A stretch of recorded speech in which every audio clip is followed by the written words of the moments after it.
This button.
All right. Well, Kufar Akbar, everybody, welcome to another edition of the Cross and the Crescent discussion group. We are a YouTube streamed show that comes on every Sunday at 4 p.m.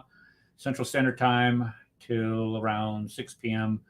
Standard Time. And we are dedicated to rightly dividing the truth between Islam and Christianity.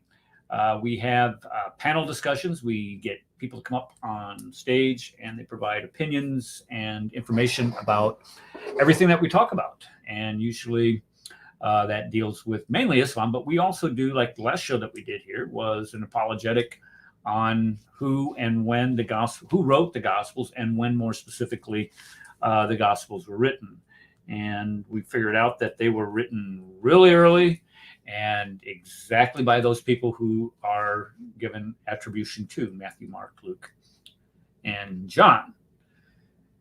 And I haven't seen any comments on there. I don't really go in and read comments that are made on those shows, but I haven't seen any negative comments. I'd like to somebody just opine just for once, asking, a difficult question on that. Well, how do you know that this was? I really wish somebody would use some type of intellectual or academic prowess and try to challenge, because sometimes you feel like you're sitting in a phone booth, not a phone booth, a echo chamber. There we go, echo chamber on the show. And I like dissenting opinions.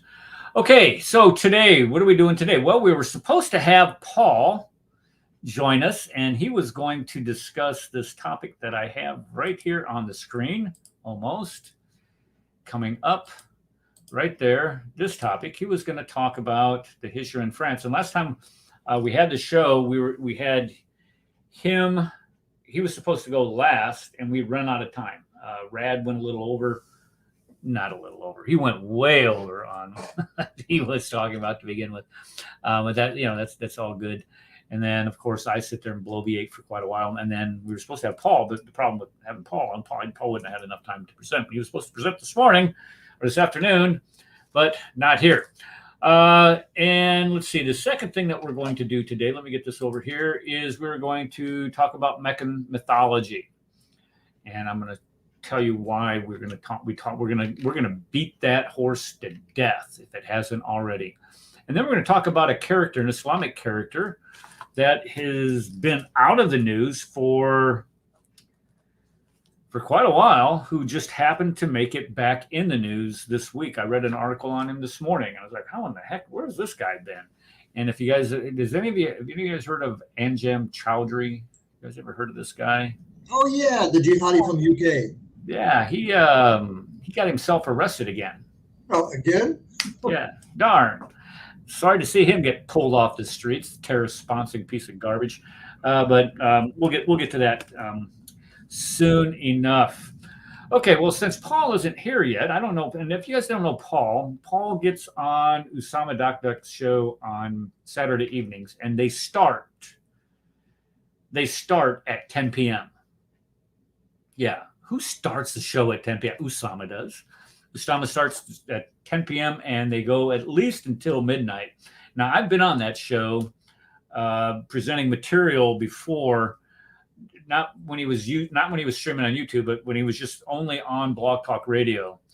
And I tell you what, that's a heavy lift. And I'm an hour, I'm Central Standard Time, and he's in Eastern Standard Time, or that's the time that they start anyway. And that's just that makes for a very long Sunday morning sitting in church when you stay up that late. At least for me, anyways, because I'm getting older. All right, let's go ahead and jump into today's topic, and that is Meccan mythology. Now, the reason why I'm calling it Meccan mythology now, as opposed to, hold on, I got to sneeze. Sorry. Hold on.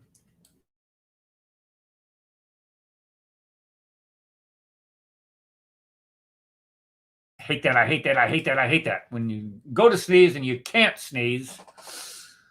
Hey, Paul, how are you? Pretty good. I made it. Yeah, we were just talking behind your back. I hope you don't mind. Oh, sorry. Lost track of time. I decided to just go ahead and start, and then you can do yours once I get done with my part. Is that okay? Okay. Yeah, sounds great. Yeah, and hopefully I won't take an hour and a half like we did last week doing this. That's okay, right. So today we're going to be doing Meccan mythology, and here's the reason why.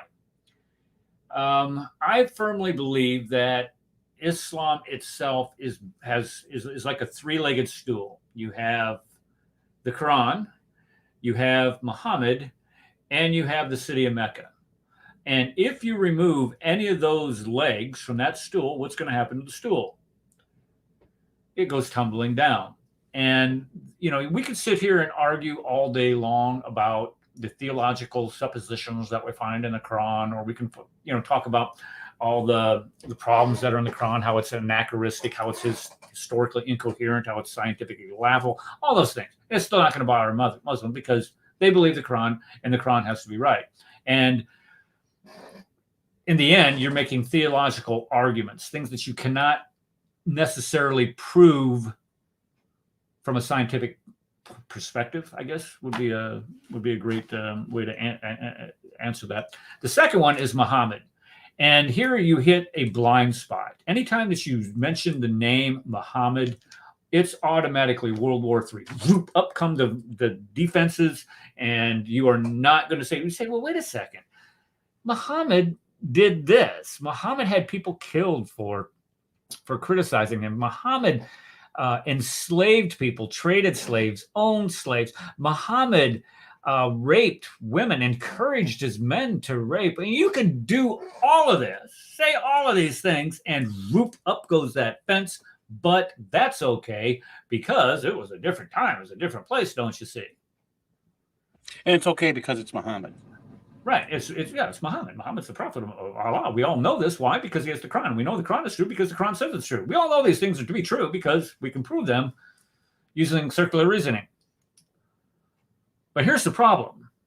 The problem is with Mecca. This is where you cannot defend this. You have to provide evidence. You are forced to provide evidence for your historical arguments. And here is where Islam falls apart. Now, I gave this slideshow. I presented this on Chris Claus's channel a couple weeks ago, but I've taken some things out and I've added some things in, so you can't say, well, I'm just doing the same exact thing, because I am to an extent, but not entirely. But has any of you guys ever used Chat GGP, that artificial intelligence thing? Yeah, I did. I don't like. Yeah. Oh my gosh. It failed my challenge. I told it to do a surah like the Quran. Well, if you ask it questions about Islam, for example, could you please provide a list of all of the moral failings of Muhammad? And it won't do it. It say, well, it all depends on we don't want to. So it won't do it. However, some things that are of historical value or are of non-theological value, it'll provide you information. So I go in there a lot, and I just ask some of the silliest questions. And one of them was, can you tell me the height? How tall is the mountain of Marwa? And it couldn't tell me. I think it gave me Safa, but it wouldn't tell me Marwa. I had to go look for that one. But anyway, that's in this slideshow here. But anyway, there's some things that it can and it cannot do. So I went and I asked it this question. I know, you're all surprised. Here's the question. Hold on, let me make this big. Here's the question I asked it. What evidence is there that Mecca existed in the 7th century? And here's the answer. Now listen to the answer this thing provides. The existence of Mecca in the 7th century is supported by several lines of evidence, historical, archaeological, textual sources. Here's some key pieces. Historical accounts. The city of Mecca is mentioned in historical accounts from the 7th century, Islamic tradition, and early Muslim sources such as the Quran, Hadith, sayings. Actually, okay. Number one, it's not supported by any historical accounts from the 7th century outside of Islamic traditions. Notice there's a period there. It says Islamic traditions and early Muslim sources, such as the Quran. Okay, notice how it does not default to anything else other than Islamic sources. Now, if we were to say that the Bible is true because the Bible says it's true, and we know that all of Christian history is true because of what Christians say about it, we wouldn't believe that. You have extra sources or sources outside. You have extra biblical sources. You have sources that are not Christian. You have actually atheistic sources. Bart Ehrman will attest to the fact or many of the facts that are listed in the Bible. You doesn't disagree with that. But the existence of Mecca, folks, there's nothing attested to its existence in the 7th century. It says that Mecca is on a trade route. It is well documented. We're going to be talking about that. It says that there's archaeological evidence. Excavations conducted in and around Mecca have uncovered artifacts, structures that date back to the 7th century. Where? I'm going to show you my next slide. You're going to go, what? And then a pilgrimage tradition, which proves nothing about Mecca, because it says the annual Hajj pilgrimage to Mecca is a central pillar of Islam and has been practiced for centuries. But it doesn't talk about something. There's no evidence that occurred prior to the 7th century. Okay, now look at my next question. List the archaeological excavations conducted in Mecca that date back to the 7th century. Now notice what it says here. Right here. It says archaeological evidence, archaeological excavations conducted in and around Mecca uncovered artifacts, and structures that date back to the 7th century and earlier. Okay. Then I ask it. Watch this. I ask, list the archaeological excavations. Now look at what the answer is, folks. You're going to laugh at this. Watch this. What's the answer? To the best of my knowledge, as of September 2021 knowledge of cutoff date, there haven't been extensive archaeological excavation conducted within the city of Mecca. Now, how can you say here? How can you say here? The excavation uncovered structures that date back to the century. Let's see. It's called.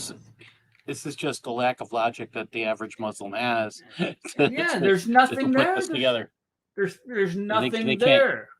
Right. You're right. And nobody's exactly it. If you question it, what do you call? Islamophobe. But look, there haven't been extensive archaeological excavation conducted within the city of Mecca. Period.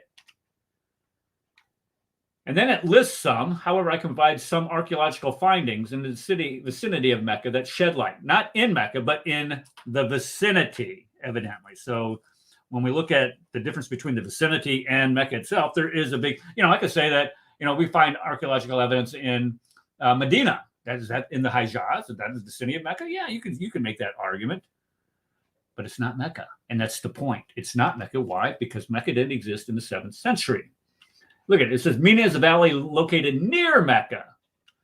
The cemetery is an ancient cemetery where several of the prophets are buried, and we're going to be talking about that during the show. So the bottom line is that you go in and use this artificial intelligence stuff, and even that, it's supposed to be some of the most amazing search software out there. It's what's the word? Not, it's contradictory. It says, well, it's well documented in archaeological excavations, and it says there haven't been in our archaeological excavations. So which one is it? Well, you can't make that argument anymore. All right, so we use several references for this presentation. The first one, of course, is Jay Smith. A lot of the slides that I have here come from Jay's class that he taught out at Veritas University this past spring. It was a graduate level class. I didn't take it for any credit. I just took it because I wanted to steal Jay's slides.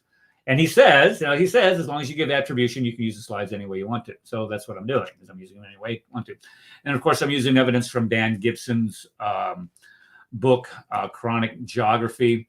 I got some of the information from nabatea.net. And then there's a book called Islam in the Light of History by Dr. Amari. There's a shortened version of this. I believe there's an article. The article is, I think, like 60 pages, which is a short version of the book. But if you want to get the book is online right there at that link. And then, of course, Peter Townsend's book, The Meccan Mystery, which I don't have up right here, but I would highly recommend that book. Oh, that's a good book. That's a good book. It is. Good. He's got 3 of them out. He's got The Meccan Mystery, Nothing to Do with Islam. Hold on, here we go. I like that one too. Let's see, Questioning Islam, and then Nothing to Do with Islam. So if you ever want to get some good reads that are just chock full of information, Peter Townsend is a wealth of information. Okay, so let's move on. Now, why is this important? When we look at civilizations, religions, they have to be built upon history, things that you can demonstrate. You have to, read from, you of course, you're going to get it from your religious documents, but you're also going to be able to demonstrate it using different sources of historical data.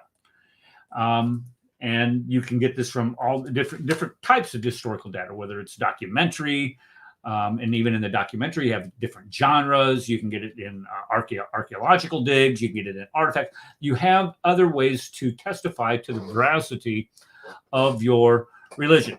But let's just play a game here. Let's say we're doing the history of Italy. And I lived in Italy for 4.5 years, and it seems like I'm bragging about it. It is because I am bragging about it. I loved living in Italy. When I was in the army, it was actually when I was in Italy, and it is a beautiful country.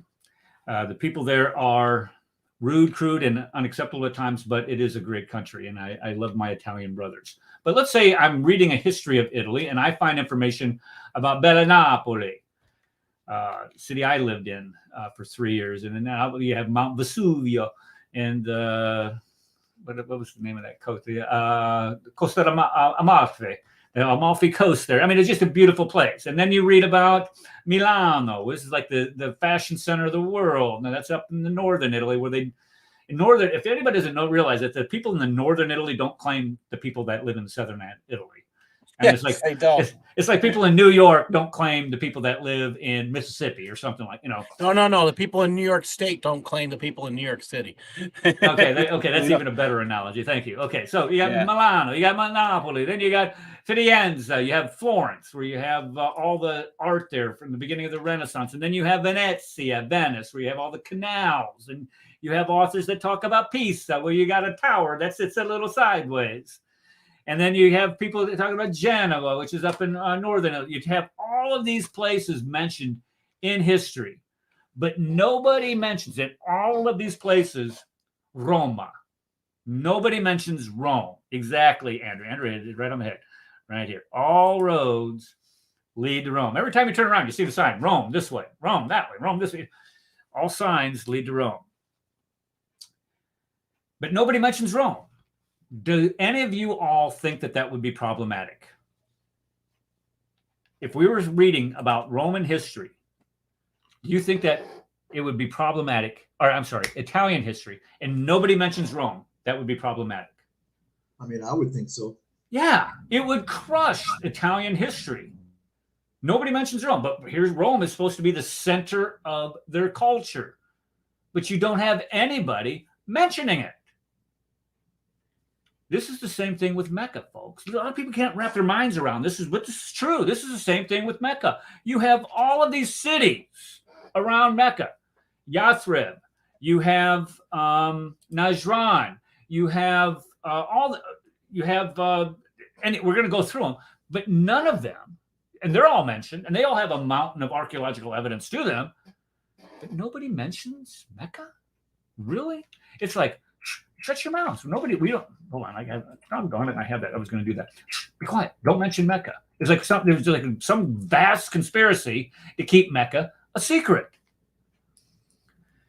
That's what we have. Never heard of it because it didn't exist. Well, that's the conclusion that you have to draw if you are going to use the historical method. If we did all of this, if we had all of this information about Italy and nobody mentions Rome, well, why is that? Maybe because it didn't exist. We know it existed. Why? Because everybody mentions it. I mean, the oppressed peoples mention it. They that don't like Rome. The Hebrews, the Jews mention it. The Germans mention it. You can name a culture in Europe. They mention it because they fought them. Right. Yeah. Yeah. You have all of this evidence outside of Italian history that mention it also. There were no ports or trade in Mecca. We're okay. We're getting to that. Give me a couple minutes and we'll get to it. I promise you. Okay, so the thing with Mecca, I mean, when we think of, and again, here you have Roman mythology, we have ways to prove that Rome existed all the way up into the 2nd, 3rd century BC. We have the Colosseum, which was built by the Jews, oh, by the way. I don't know if you guys realize that when Vespasian carried them off. Titus and Vespasian, one of the two, I can't remember which. They're the ones that built the Colosseum. But you have all kinds of other archaeological excavations that can be made to demonstrate the historicity, thank you, Paul, of Rome, and all kinds of artifacts that go along with it. And it's all over. It is ubiquitous. Did I say that word right? Ubiquitous? I think you did. Yeah, you guys know what I'm talking about. And we have all kinds of writings that corroborate the existence of Rome and the Roman Empire, and also other empires or other people groups within Roman culture itself. And we have Josephus and of course Tacitus writing. Then you have Egypt, the same thing. You have all kinds of archaeological digs that demonstrate it existed for thousands of years. The last one that I love is the excavational dig at Avaris. That's this right there. And Avaris demonstrates that you had a Semitic people group living in Egypt about, 1400, 1500 BC. Gee whiz, I wonder what that lines up. I don't know. Maybe the book of Exodus? Let's see here. What does this say? Non omnis moea. I don't. Okay, what does it say? Guys, here's a resource that you might find versus the only archaeological stuff ever dug in Mecca. Okay. Can you post it? Oh, just a second. I'll send. Okay, good. Yeah, I'd like to see that. I think it's the oldest archaeological evidence that we have for that is a sandal found in an old Ottoman fort dated to the 12th century AD, not 7th century.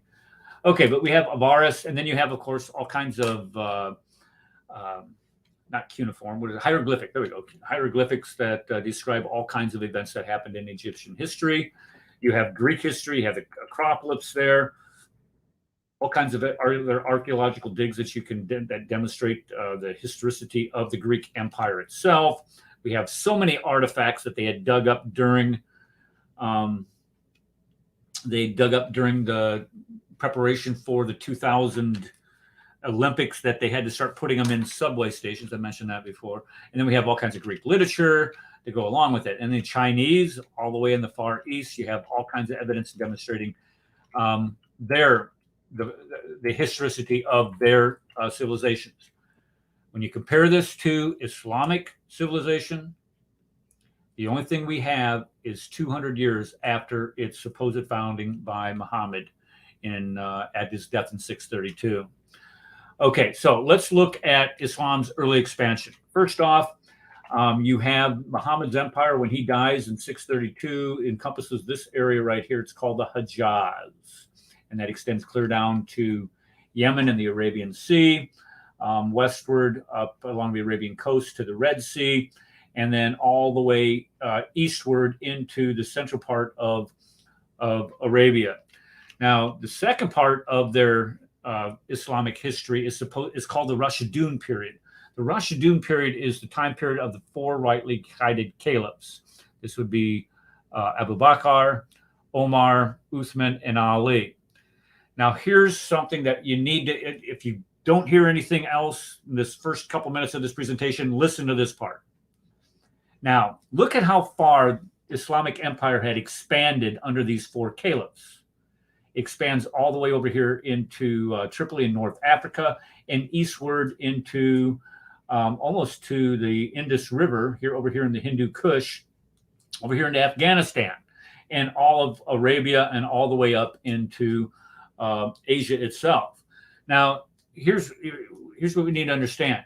None of these people, listen to this, none of these people who were being conquered wrote, we have not found any writing referencing these conquests of these four rightly guided caliphs. In other words, when Omar conquered Alexandria, Egypt, and burned the library down, nobody in Egypt thought to write down, say, hey, the Muslims came here in the name of Allah and their messenger Muhammad under the Caliph Omar to destroy our state. Nobody wrote that down.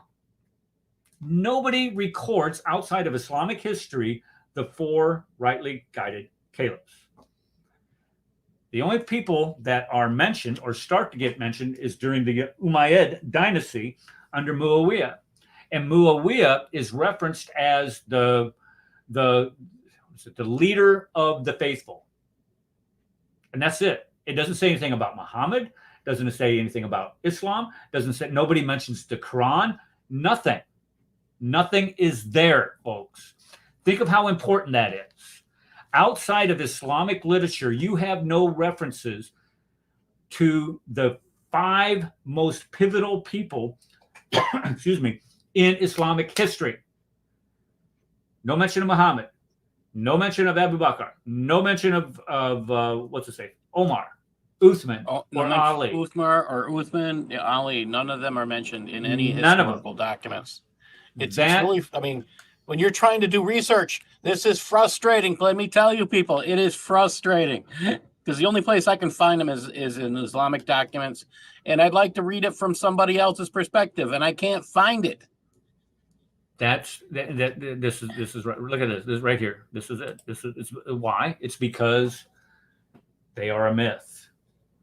The Caliph Muawiyah is 661, I believe, is when he became Caliph. He was an Arab, yeah. And guess where he was? Look where he was. Where was the capital for the Umayyad dynasty? It's clear up here in Damascus, folks. Right here. It's in Damascus. Look where Mecca is. Damascus, Mecca. That's 1,000 miles. And they don't even know what desert life is like because they describe, even in the Quran that describes Mecca, there's olive trees. Sorry. Okay, we're going to get into that. Yeah, Rob. Okay, would you guys quit? Look at you guys getting ahead of me. I got 2 words. No water. Exactly. Give me a minute here. Okay. Let's see here. Okay. No, we didn't get your link. No, it might not allow him to post links. YouTube might not. Okay, I tell you what. Go ahead, do this. Eric Taffer at gmail.com. If you can email those to me, that link to me, there's my email address. If you send that to my email address, and then go ahead and send an alert there in chat when you do. I'll try to bring it up. Okay. Yeah. Don't like, share, subscribe, ring the bell, folks. Get that lithogram, however you pronounce it, up and running. Okay. So when we look at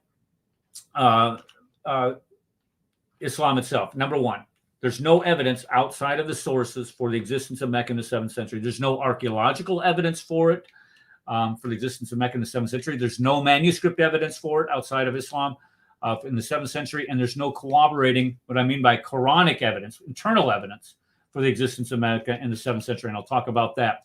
And there's no cartological evidence, and cartological evidence being map evidence. It's not on any map. Mecca does not appear on, are you ready for this? Mecca doesn't appear on a map until the year 900 AD.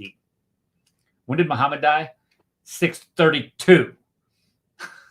Folks, that is, what is that, 632, 268 years, is that? Am I right on 268 years? Before Mecca even makes it to a map, and it's supposed to be this major trading center. The bottom line is Islam has no foundational history. You kick that leg out from that three-legged chair, and the whole thing comes tumbling down. When we look at Mecca, and why is Mecca important? Why is Mecca important? Number one, Adam and Eve are supposedly cast down to Mecca. Let's see, a guy does 13 presentation on these. Okay, I'm reading this. Hold on. I very much doubt it's 7th century, much less pre-7th century. Email it to me, brother. Okay, so Adam and Eve were cast down to Mecca. This is where Abraham and Ishmael supposedly rebuilt the Kaaba. Now, folks, this is 2000 BC. Now, think about this. Think about the amount of writing that has been dedicated to the life of Abraham. Sorry, Abraham was never there. Well, but think about, Paul, when people start describing Abraham's life, where he went, where he lived, who he interacted with, they say that, and they say the names of the towns, they say the names of the places he's been to, they talk about the people he met, they even have names of the people he met. Right. And there's no desert story like that. Yeah, so people, I mean, you have entire schools of thought that have dedicated their careers to the history of Abraham and learning everything they can about his life. And no one even mentions the fact that he went down into the Arabian desert for however long the time period was with Ishmael. Nobody brings this up. No. No. Are you kidding me? This begs credulity, folks. I mean, how dare you require me to believe something that is so blatantly false, so demonstrably false? The other thing about Mecca, it's supposed to be the mother of all cities, described in the Quran, 42:7. This is where you have all of these pagan religions that existed there. We should have some type of evidence for those pagan religions. Somebody mentioned. Wait. You said 42:7, but is the word Mecca actually in 42:7? No, it's just the mother of all cities, where Muhammad lived, where the messenger lived. Is the word Mecca actually in the Quran? Once, yeah. It's in the Quran once. We're getting to it, Paul. Give me some time, brother. Okay, this is where Muhammad lived, began his prophethood. This is where hundreds of prophets are buried. This is where you have 1.8 billion people. They bow towards this place 5 times a day. This is where every Muslim is required to visit at least once in their lifetime. So when you think of Mecca, Mecca is essential to Islam. This is why I say it's a three-legged stool. You have Muhammad, Quran, Mecca. You take any of those 3 things away, you do not have Islam. And this is where why I'm going to continue to beat on this horse until people start waking up and realizing that, hey, this, we could sit here and we had what's his nuts, Hamza. We were doing a thing on Hamza Mayed a couple weeks ago, and Hamza's like, well, did you know that the poets within Mecca said that Muhammad was producing the best poetry? Does he not know his own series? Where are you getting? You want to ask somebody like, where are you getting your information? Where did you get this? Oh, it's right there in this. It's right there in the Hadith literature. No, it's not. It just amazes me how obtuse people can be. Okay, when we compare this to biblical history, nobody doubts the location of Jerusalem, dating clear back into the 11th century. No one doubts the writings of Jewish scribes during, when they describe land features within the country of Israel and even outside of Israel itself also. No one doubts locations described by the prophets in Israel today. No one doubts the geography is presented in the Gospel of Luke. When we think about Luke, Luke is actually called a first-rate historian by secular scholars. All right, so here is Mecca right here. And when we look at Mecca, it mentions this place down here called Marib, and here's Najran. And when we compare a place called Najran, because this route right here, this is a route that Gallus took when he was invading Yemen. And his exploits and this travel was recorded by a Greek historian by the name of Strabo in the first century, I believe it is. This occurred. Now, on the way to Najran, he passes right through the region where Mecca would be. And Strabo does not mention anything about Mecca. Here this entire army was being deprived. They were starving to death is what they were doing. And so they would be shaking down every town, every village, and asking them, hey, give us information about it. Somebody would have mentioned Mecca. But nobody did. But when we look at the city of Najran, it's 400 miles from Mecca. Has anybody ever heard of Najran before? Have any of you guys heard of this city? I mean, it's supposed to be on this historic trade route going from Aden all the way up to Gaza, and it's supposed to be one of the stuff. It's a very insignificant city. What's that? Yeah, it's in Yemen, so we probably haven't heard of it. Yeah, we don't hear much about Yemen. It's a very innocuous city. It's insignificant compared to Mecca. But yet, when you go there today, it's sitting on top of a mountain of archaeological evidence and artifacts. And the reason why is because they're very well preserved. Why? Because it's in a desert and there's no moisture. So things are very well preserved there. And this is what we find. And what we find in Najran is listed by Strabo. Strabo lists Najran, which is an insignificant place compared to Mecca on their route going from Egypt into Yemen. Strabo listed. All kinds of other historians and cartographers list it. It's listed on the trade route documents. It's actually, we even have records of the bishop there who was martyred there prior to Muhammad. So we have records from that city. And it's nothing more than a hamlet. It's considered insignificant compared to Mecca. But when you compare the evidence for the existence of Najran, which is an insignificant little city out in the middle of the desert, and you compare that to the evidence that we have for the existence of Mecca in the 7th century, there is no comparison. Why? Because there's nothing that we have from Mecca. In Najran, yes, we have all kinds. So we have all kinds of evidence for a very insignificant city, whereas we have nothing for the mother of all cities. So how do we determine historical facts? Well, you have documentary evidence, of course, and they're well preserved there in the desert because of the dry climate. So we have all kinds of evidence from the Sasanian Empire, from the Persian Empire, from the Byzantine Empire, from all those empires throughout the region. Why? Because of the conditions. You have to look at the reliability of the author, the time that the information is written down, and to the time that we have the first extant copies of them. So the time and the place in which they were written down. You have to look at the widespread distribution of the document themselves. And when we think of written documents, they trump oral traditions all the time, every time.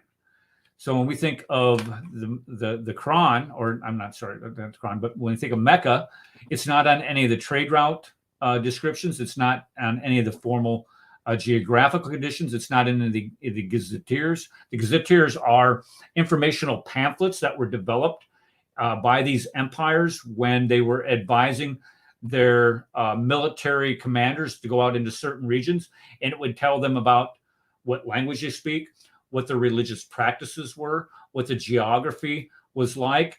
It would talk about some of the mores, the cultural mores, so they wouldn't, get themselves in trouble by, committing some type of horrendous offense that would offend the people. So all of these gazetteers are still available. They're like geographical dictionaries. I have it right there.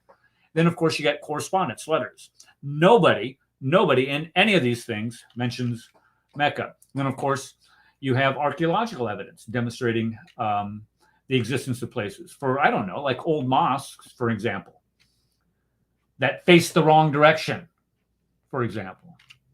And then, of course, you have maps and then artifacts that go along with it. This is how history is done, folks. You use all of these things to do it. But Mecca, you don't have any primary documents, written sources mentioning Mecca in the 7th century. You don't have any artifacts. Look at the date there, the 12th century. Muhammad lived in the 7th century, 6th and 7th century. You don't have any archaeological evidence because all of it has been destroyed. And I'm going to show you a picture here in a couple minutes that clearly demonstrates this. But we have significant evidence of civilizations to the north of Mecca. We have significant evidence of civilizations to the west of Mecca across the Red Sea. We have significant evidence east of Mecca and south of Mecca, but we don't have any evidence for Mecca. So when we think of the evidence that exists for Mecca, this is derived from secondary and tertiary oral sources 2 centuries removed. And what I mean by that is the Quran, the Hadith literature. Number one, Mecca is only mentioned in the Quran one time. Number two, the Hadith literature that supposedly provides all of this history about Mecca and the surrounding areas is not compiled and put into a written form until 870, somewhere around 8. I think it's 870 by Bukhari. Bukhari is the first one, and then you have Muslim, Al-Nasi Tirmidhi, Abu Dawud, Sunan Abu Dawud, and who the other ones are. You don't have that until after 870, and the earliest extant manuscript that we have of the Hadith literature is 400 years removed from Muhammad. So who has a bigger problem for their historicity? Christianity or Islam? Of course, Islam. Thank you for playing along. All right, let's move on to the next one. Let's see here.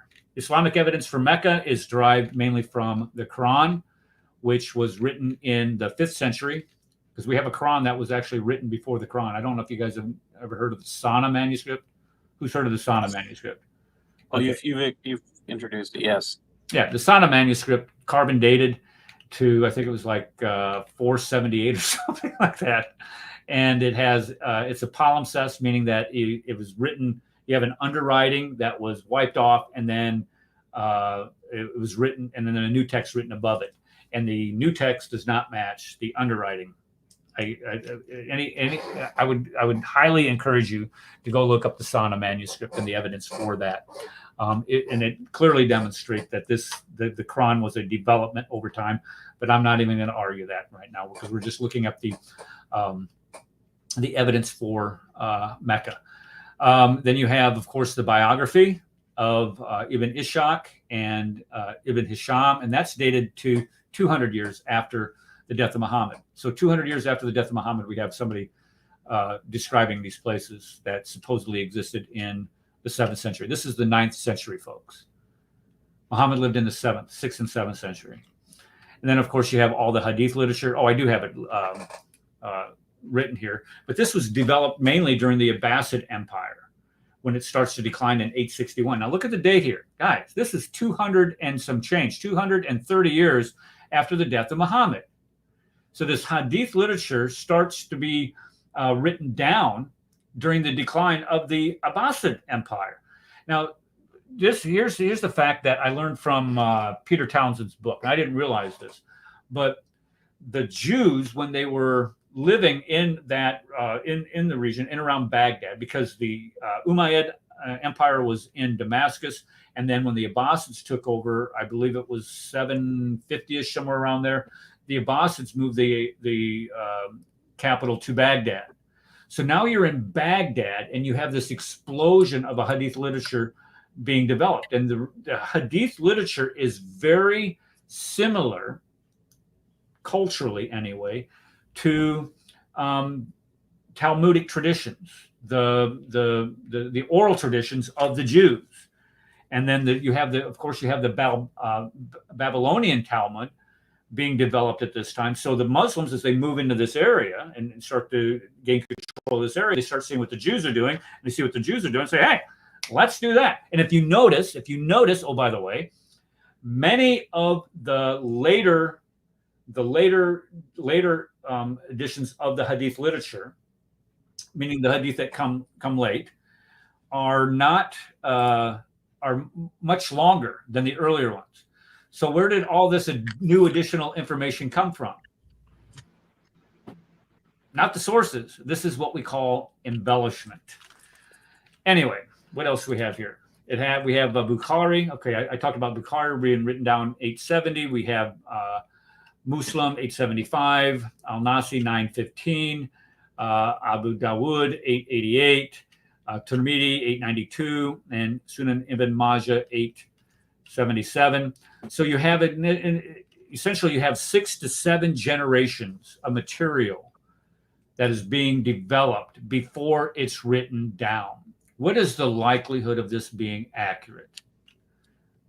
None. It can't. I mean, it's almost no way that this stuff is going to be at Disneyland. It's about as accurate as Disneyland. Yeah, you might as well just say Disneyland existed back then. Okay, so according to the Quranic traditions, this Mecca is the place of prophet, but it has to have vegetation. But in order to have vegetation, you have to have water. What else does it say? What does the literature say about Mecca? It says that it has a parallel valley.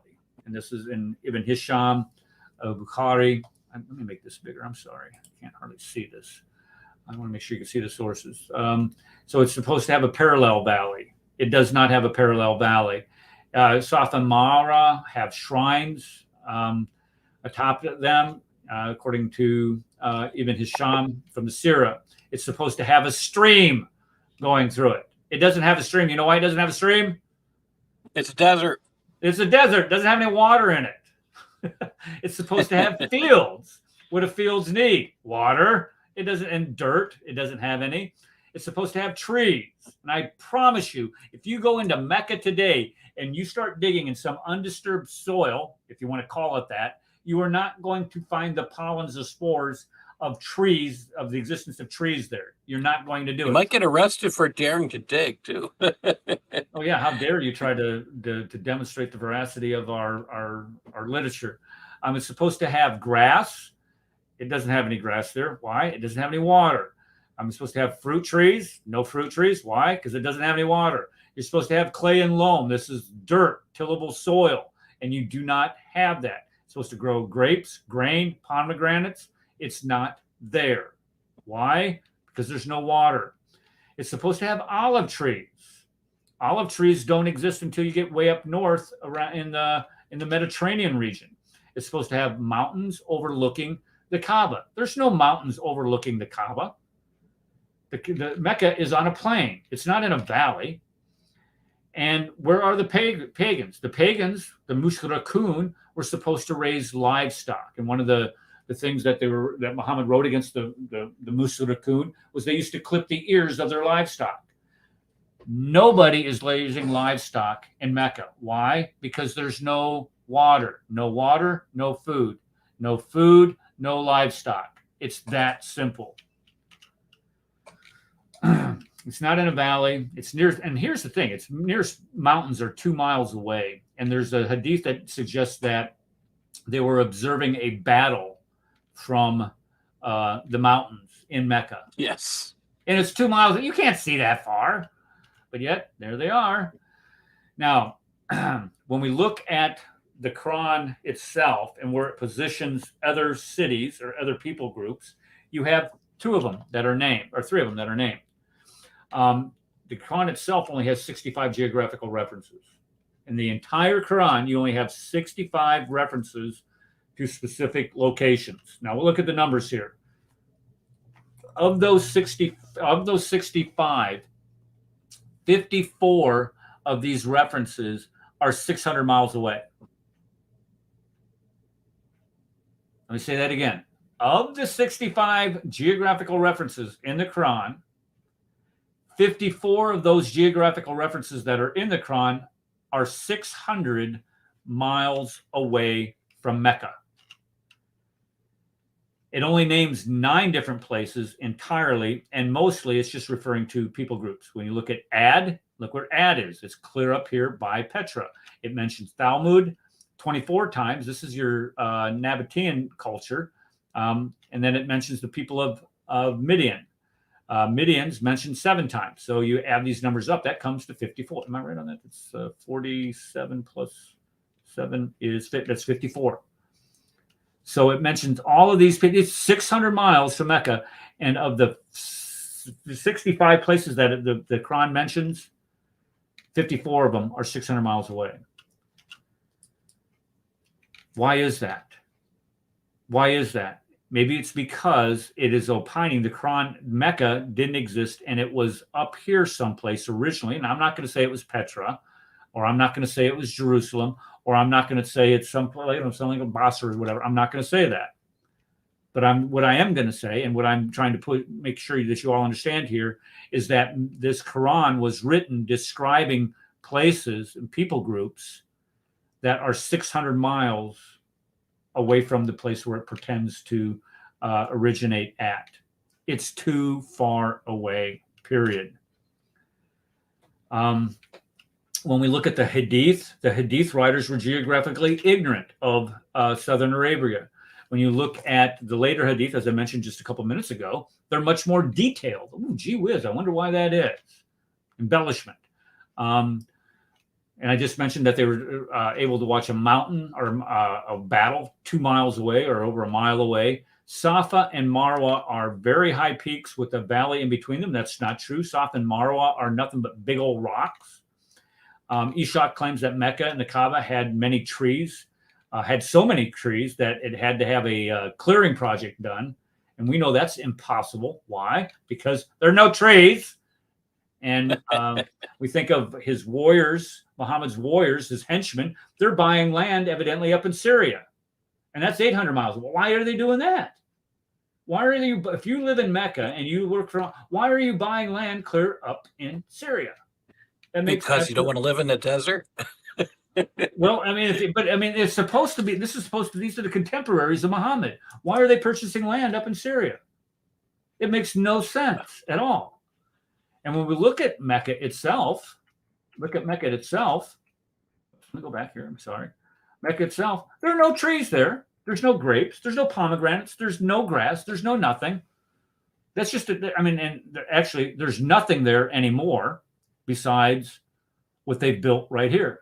Because this region, this area right here is where Mecca supposedly resided. And what do you notice about it? It's all cemented. Yeah, it's all cemented over. I got a great picture that I'm going to show here in a minute. So when we look at the locations, just a comparison, we're just going to compare the Quran when it mentions geographical locations to the Gospel of Luke. 65 in the Quran. In the Quran, the Gospel of Luke has 110 alone. It's just one gospel. You have 9 different places named. Luke has 31 places named. It's 6 of those 65, 54 of them are 600 miles north. In the Gospel of Luke, they're right exactly where they are opining where these things happen. In the Quran, they're on the wrong spot. And in the Bible, of course, in the Gospel of Luke, they're all in the right spot. Now, when you compare Quran or the Islam to Zoroastrianism, now there's a reason why I'm doing this, folks. Please, so stay with me on this, okay? Zoroastrianism has had all kinds of influences on Islam. For an example, stoning people for apostasy. We don't find that in the Quran, but we find it in the Hadith literature. And as a matter of fact, they had to invent a Hadith to put it back into the Quran. And it was that story of where a goat ate Aisha's Quran, or a couple pages of her Quran that contained the story of, or the admonition to stone apostates. And what was it? The other one, suckling. Was that the one that has the suckling of the suckling? Yeah, it's the suckling of your of your male friends. That's sick. That's the perverted Allah. Yeah, there you go. Okay, if you haven't subscribed to the show yet, go ahead and make sure you subscribe to it and like it, please. Wearing of the veil is not commanded in the Quran. As a matter of fact, the Quran commands women to cover only their bosoms. But in Zoroastrianism, the nobles would require their wives to be veiled in public. And dental hygiene is absolutely crazy in Zoroastrianism. But if you also find Muhammad being obsessed with it, using one of these, what they call a siwak stick. My question is where is Muhammad going to get his stick, his siwak stick, if in the desert? In the desert, in Mecca. This is a picture of one of those sticks. I remember seeing some guy from it was on Tom Trento's show. They were making fun of this guy. He was part of the something in southern Florida where he's sitting in this meeting, and I mean he is going to town, really cleaning his teeth with this stick thing. But you get these sticks from this right here. This is a siwak tree. Now, what do you notice about this siwak tree compared to Mecca? It's green. It's got lots of water. Right. Yeah. It's a tree. It's a tree in Mecca. No, I'm sorry. You don't get to have. Here it is. This XYZ. So where would they find this tree? You would find it in Syria. Oh, okay. Yeah. Damascus. That makes sense. Boy, that's kind of. So they go get the tree, the toothbrush from Syria. And they would ship them down on the trade route. Yeah, of course. That's right on the trade route. But you have to have a trade route. You have to have a trade route. Yeah. We're getting to that. I got all kinds of stuff here. Here's some other problems for history. Hold on. I got to interrupt you silly cappers. Is somebody talking? I can't hear him. You hear me? It's Rad. Yeah, I hear him. I don't hear him. You don't hear me? I hear you just fine. But I'm just playing with you. Go ahead. I'm kidding. Okay. I just want to tell you, silly cappers. See, this is a Quranic miracle. Okay? All right. It's well-known global warming. So, yes, now it's a desert, but this is proof of global warming. Because back in Muhammad's time, all this stuff was true. But now, because of global warming, it's not true. Do you see it's a miracle? Right. And they used to have flying carpets. This is how Muhammad got north. He'd get on his flying carpet and he would fly up there to Talmud, and that's how we had all these interactions. Exactly. How did I miss that? He's got that updraft, to get on that carpet, and it just. Wow. Hey, Capper, have you ever heard of a Persian rug before? Oh, see that? Okay. Let's see. Here's some other problems with Mecca.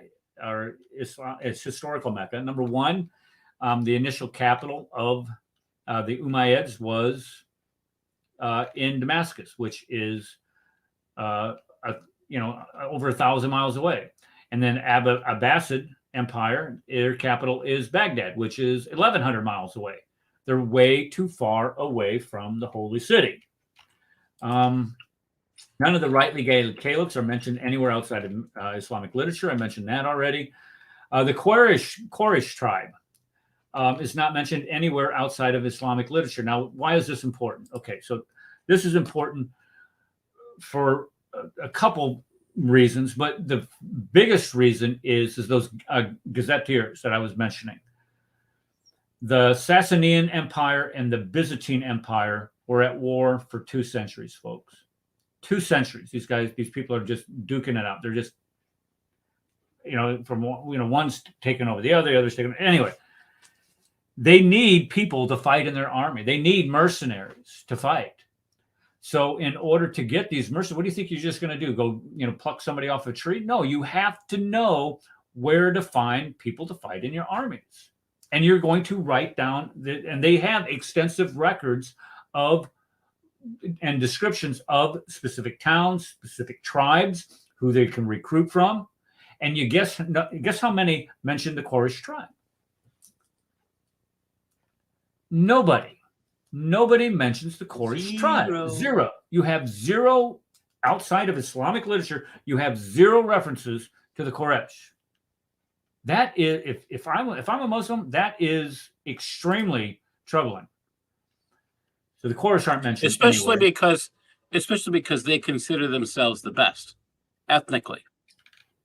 Yeah, they're supposed to rule the holy city. They're supposed to be in charge of everything. They're supposed to be respected amongst all the other tribes, that they would allow them to rule the holy city, which is a bunch of bunk to begin with. Well, they are the original white supremacists. So say that again? You're not wrong. They are the original white supremacists. Actually, when it comes to slavery and all that stuff, it was the colorization that the Arabs added to it. No, seriously, that is documented. They colorized slavery. There was a different use for black slaves as opposed to white slaves. White slaves were for the house and for your sexual pleasure, or to serve in your army, whereas black slaves were just basically castrated labor. Okay, I mean, seriously, they definitely distinguish between the two colors of people, and that determine what level of slavery or servitude you would serve. I know that the trans-Saharan slave trade from Africa into going east was absolutely brutal. And you're right. We're not talking about just castration. We're getting off topic, but the bottom line is we're not talking about just castration. We're talking about complete removal.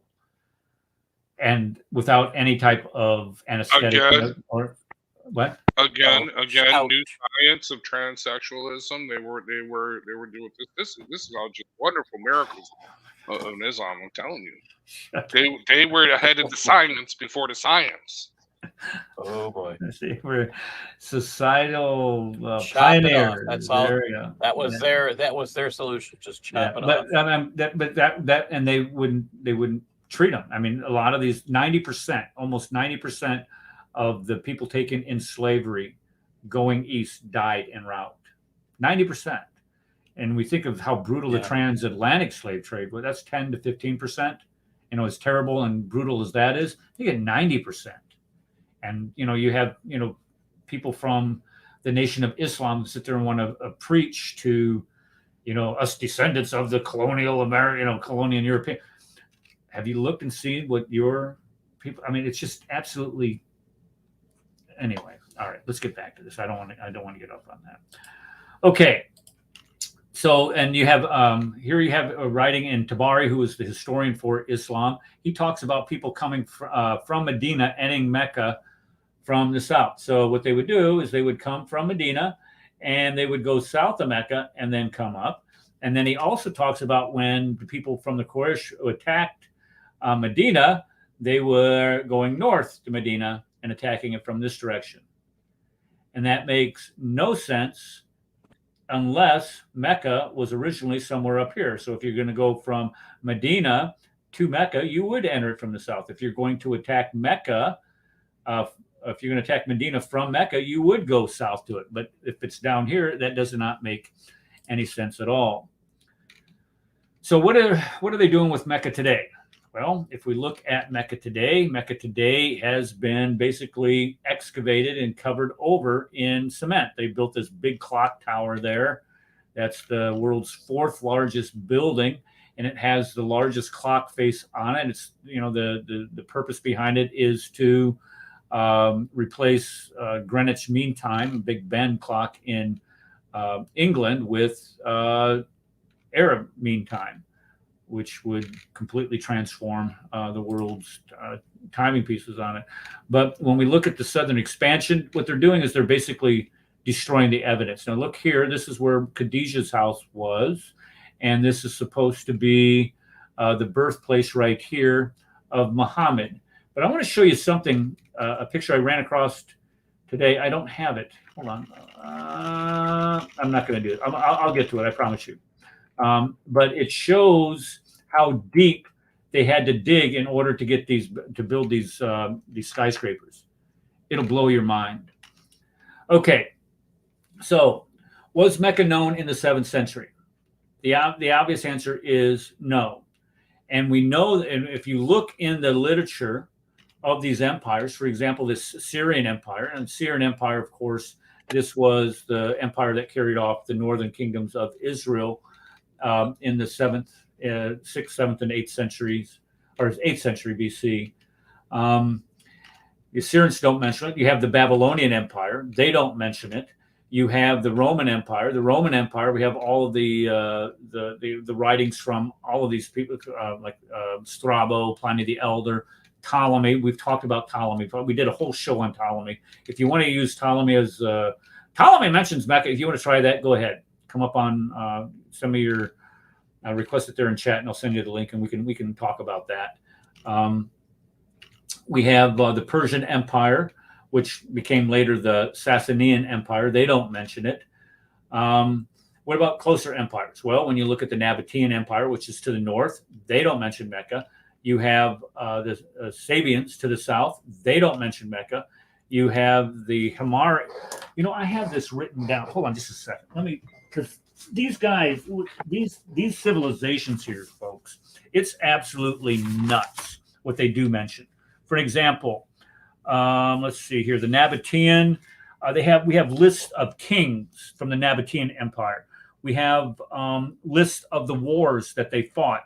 We have lists of the extent of trade that they engaged in, to include the locations. Let's see, the Himyar Empire.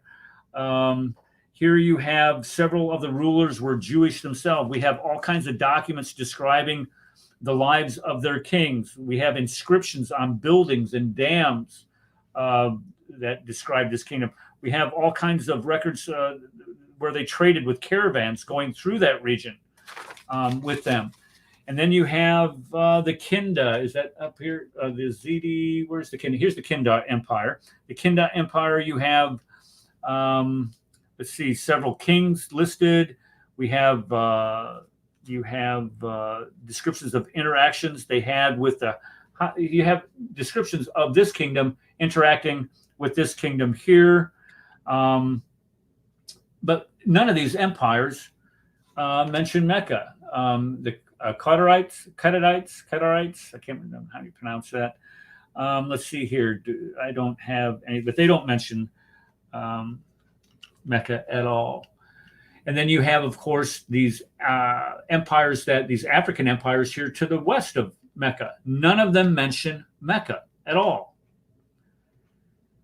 Now, when we look at the cities, we've already talked about Najran, but that's mentioned by Strabo, Pliny, Ptolemy, Aretas. You have Sana, Taif, Yathreb. Those are in Greek trading documents. You have Petra is mentioned in separate documents. Marib is mentioned in separate documents. All of these supposedly insignificant towns and places are mentioned in documents that do not originate from those locations, but yet we have a plethora of them. Now, when we look at Mecca, the location of it is in relation to other cities. We know Aden has a big history. We have Sana has a rich history. Najran has a rich history. Taif has a rich history. Yathrib, we have all kinds of evidence for these towns, Tabuk, Petra, and Gaza. But Mecca, we do not. And the reason why is look where it's located, folks. This is a plateau. Now, this is where you're supposed to supposedly have this trade route. In order for Mecca to be part of this trade route, you have to come off of that plateau. Here's a contour map that demonstrates this. So here you have a trade route going across the plateau all the way up to Gaza. But if you put Mecca here, look at this. Look at Mecca is 3,000 feet, folks, 3,000 feet off the plateau, meaning that you have to go 3,000 feet down and 3,000 feet up just to get to Mecca, which doesn't have any water. Why are you going there? What made that the mother of all cities?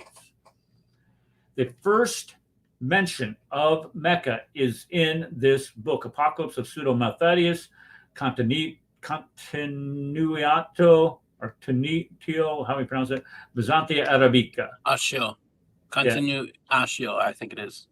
Okay. And this is 741. When did Muhammad die? 632. This is written 109. The first mention of Mecca isn't for over 100 years after the death of Muhammad. 100 years before Muhammad shows up in any of the literature at all. Or I'm sorry, Mecca does. When we think of maps, Mecca does not show up until 900 AD. That is what? 268 years after the death of Muhammad. And Patricia Corona, if you haven't gotten this book yet, I don't have it, and I went to buy it, but the thing is $90, I think. I'm going to cite it here in a couple minutes, but she goes ahead and goes through all of these trading documents that refers to the towns that were on that map, but none of them ever mentioned Mecca, which is very important. When we look at the different maps of that area of that region, Mecca is not on a 2nd century map. Here's another 2nd century map. Mecca's not there. Hey, Eric, what's the name of the Patricia Crone's book? I know she's got something about the rise of Hagerism, Islamic trading, the rise of Hagerism. I have it cited here. I'll give you the exact title here in a minute. Here, Mecca is not on this map either. Here's a 7th century map. No Mecca. Here's another 7th century map. No Mecca. In other words, Mecca does not appear on any maps prior to the 7th century. It's, as a matter of fact, it's not the first appearance it has on a map is 900 AD. Okay, so here it is right here. Meccan trade and the rise of Islam.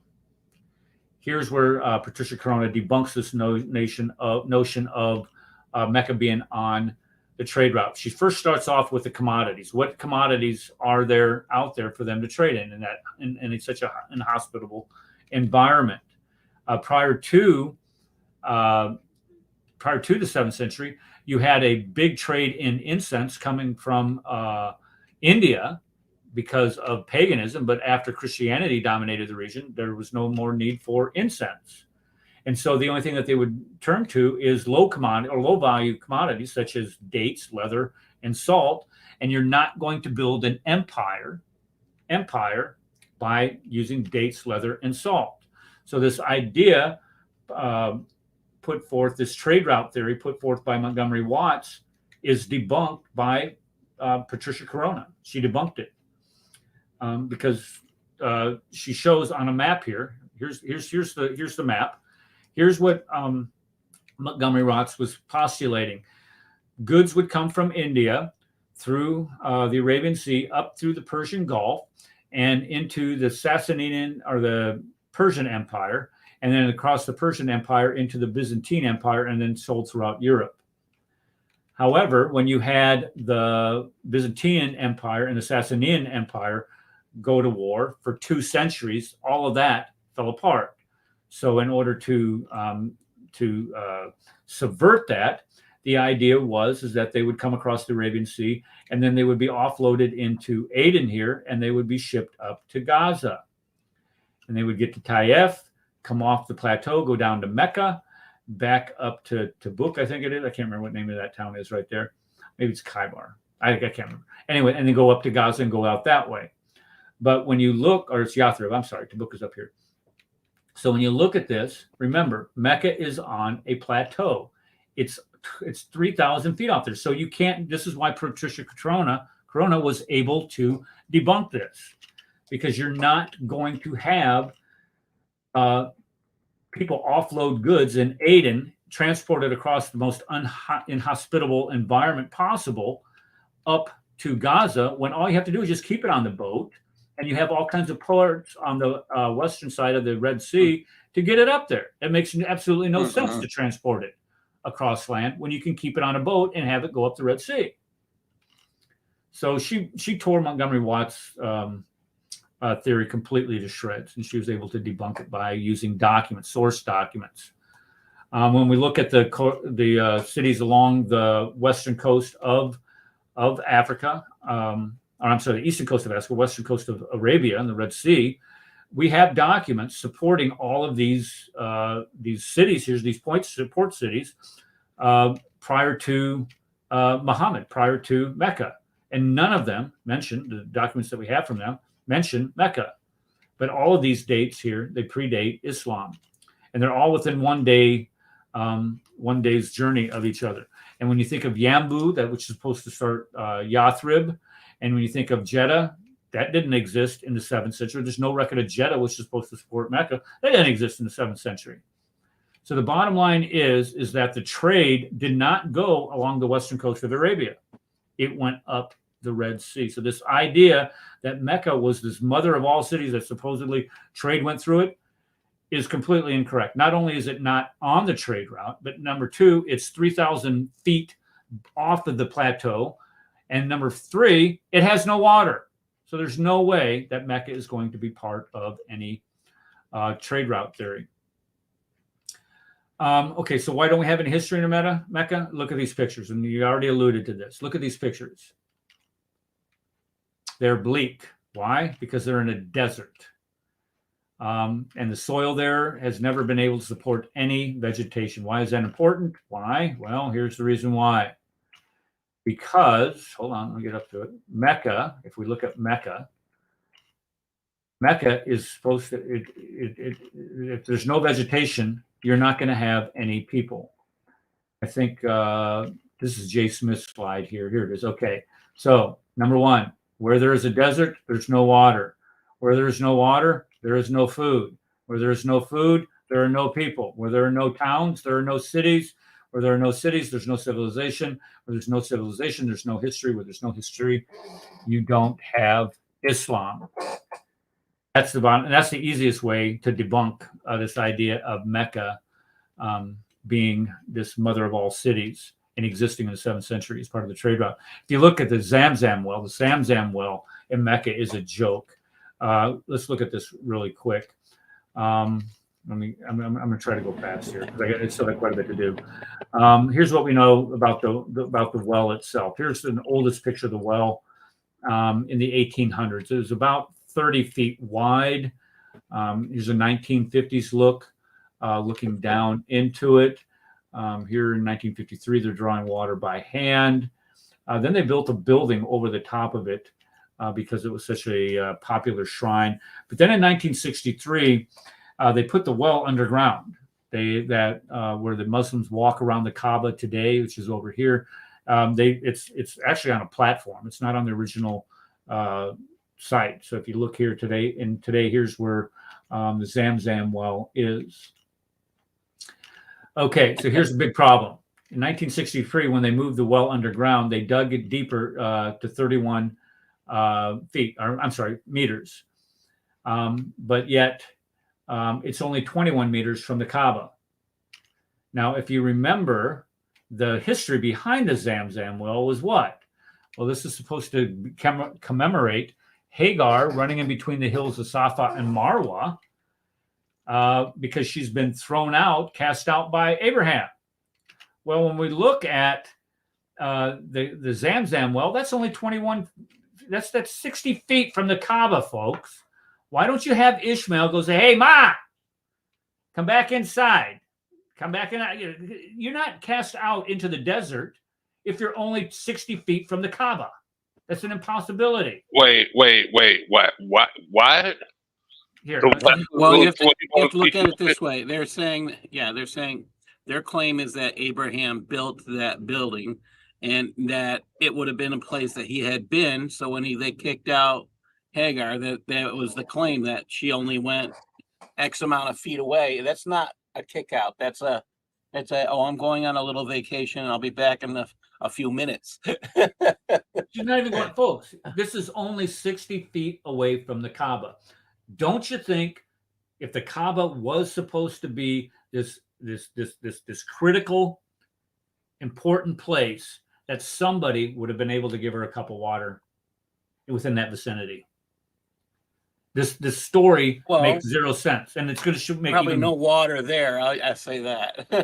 Well, it's going to make even less sense here in just a second. Wait, aren't the hills of Marwan? Aren't they just like piles of rocks? They're like a few feet tall. Here, okay, I'm showing you right here. This is the slide.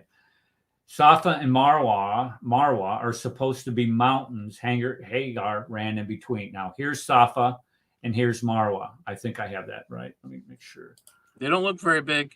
They're 400 folks. They're 450 feet apart. That's a football field and a half. And if you run in between them 7 times, that like tradition holds, you're running about 2 miles. 2 miles in between them. Safa is 65 feet tall.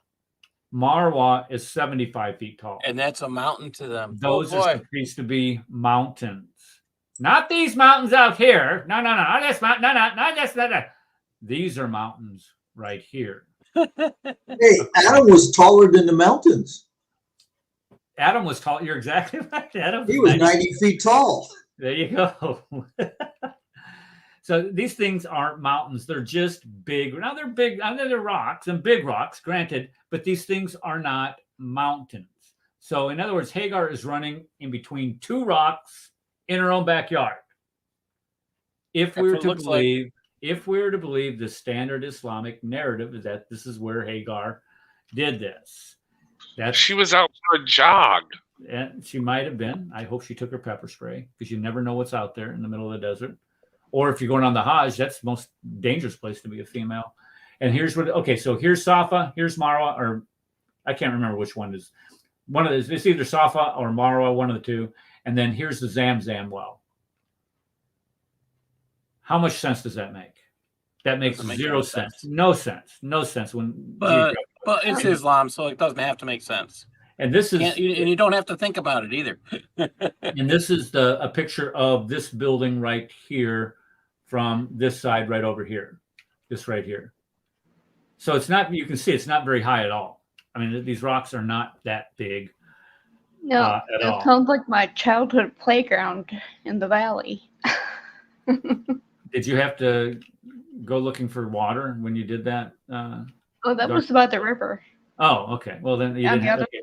So you didn't have to run in between them. That's good to hear. Okay. Now, there are rescuing devices that Muslims come up with, and this is, and some of them are legitimate. The absence of evidence is not evidence. Ptolemy and Makaraba, Diodorus in the temple, and you have Psalm 84 referring to the Valley of Mecca. But when we look, doggone it, I didn't do these right. But anyway, okay, so when we look at this argument for the absence of evidence, this is a true statement, but it's not applicable, and here's why. When we look at the argument, it's just because you have looked for the evidence and you have not found it doesn't mean that it isn't there. You just haven't found it yet, and that's a true statement.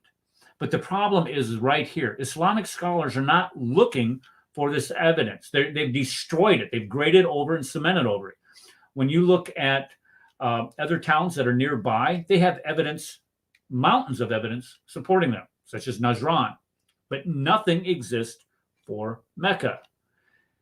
And the bottom line, and another bottom line is right here. You cannot get better conditions for the preservation of that evidence.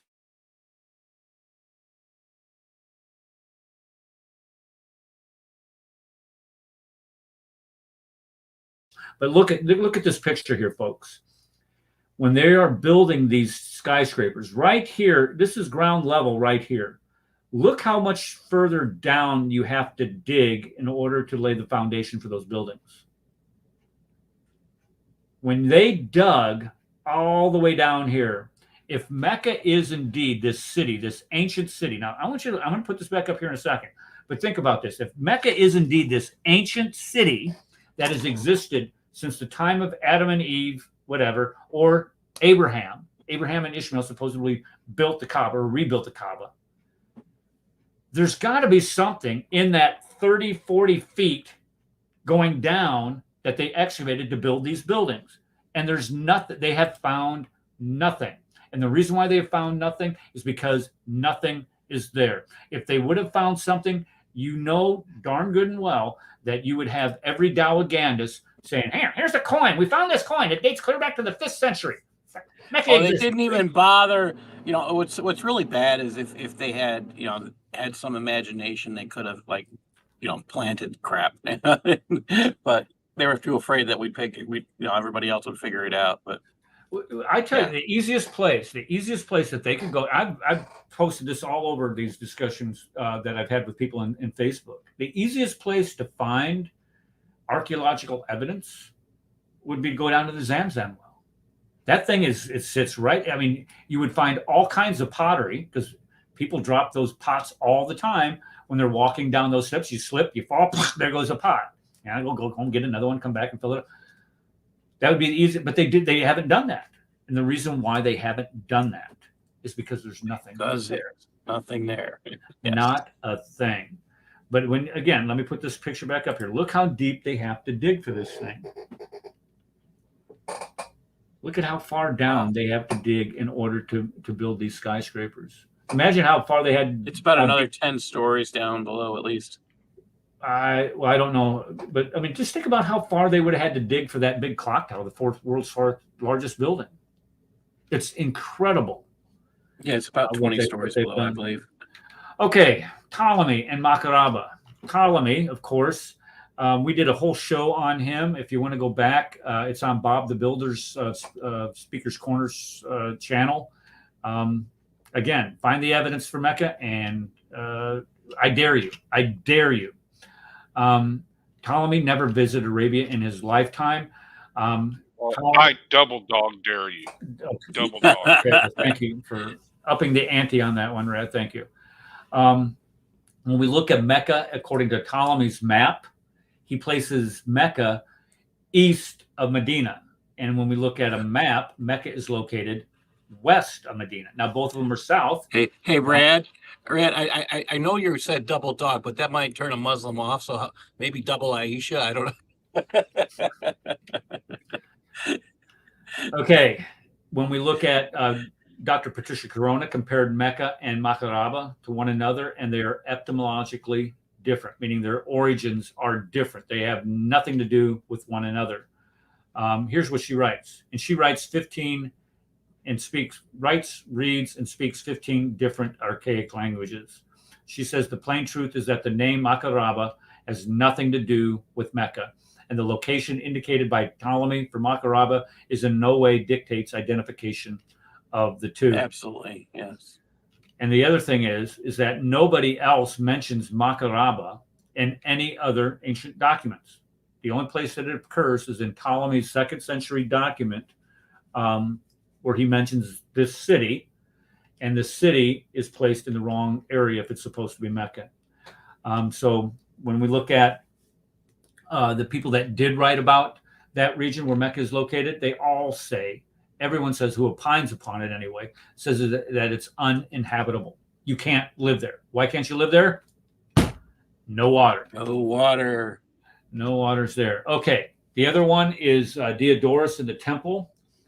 He mentions, Diodorus mentions a tribe in Arabia that all the Arabs worship. So therefore, that's got to be the Quraysh and the Kaaba in Mecca, right? No, wrong.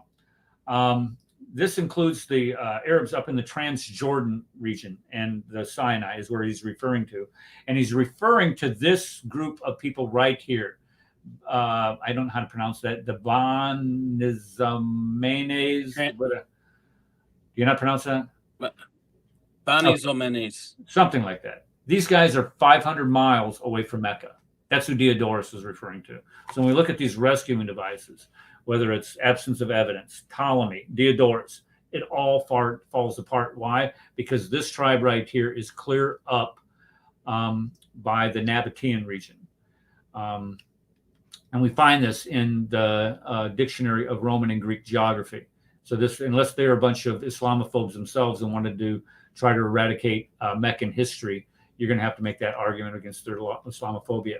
And then lastly, I've seen this argument where it says Becca, the Valley of Becca. And when we think of Psalm 84, as David writes that.